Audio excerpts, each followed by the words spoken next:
Chapter 4 Two Sisters in the Forest. Deep in the Meadow Forest, where the sunlight penetrated through the branches like strips of shimmering gold, lived two lizard sisters named Lila and Mira. They were small, but agile and full of life. Their shiny fur, green with golden reflections in Lila and silver blue in Mira, made them seem like living jewels among the moss and grass. They liked to run on the tree trunks, hide under large fern leaves, and play with the dewdrops that shone in the morning like glass beads. The Meadow Forest was vast and beautiful, but also full of dangers. Wolves hunted at night, foxes smelled every step, owls watched from above with large and silent eyes, and the wind, sometimes, brought the smell of fire and smoke from the farms of the people in the village. Lila and Mira had learned to live with all this, but in their hearts there was a simple dream: to have a place they could call home. Lila was the older sister, brave, skillful, and always ready to make decisions. Mira, smaller and more dreamy, she loved the stories and songs of the forest.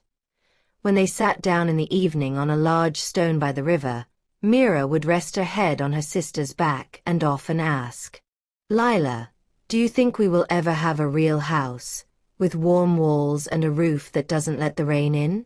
Lila would stroke her little head and smile. "Of course, sister, but you have to be patient. Maybe one day we will find her. Maybe even tomorrow."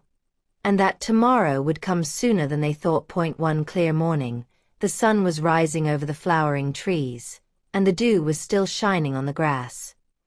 Lila was climbing a rock to look for a safe place to find food. From there, her gaze stopped at an amazing thing: a huge tree with blue flowers, which stood majestically at the edge of the forest. The flowers shone like the clear sky, and the thick trunk seemed to shelter a secret. Lila blinked in surprise and called Mira. "Come quickly, you have to see something." Mira came running, and when she raised her eyes, she was speechless. "How beautiful it is, Lila. It seems like a palace of light." "Yes, and I think someone lives there," said Lila, looking carefully at the small windows and a wooden door that sparkled in the sun. From then on, every day, the two sisters came closer to that tree. They would hide in the bushes and watch as Noelle, Luna, and the two baby rabbits, Nino and Nina, lived their lives full of joy. They would see them climbing the 7 steps, cooking in the kitchen, laughing and playing in the bright living room.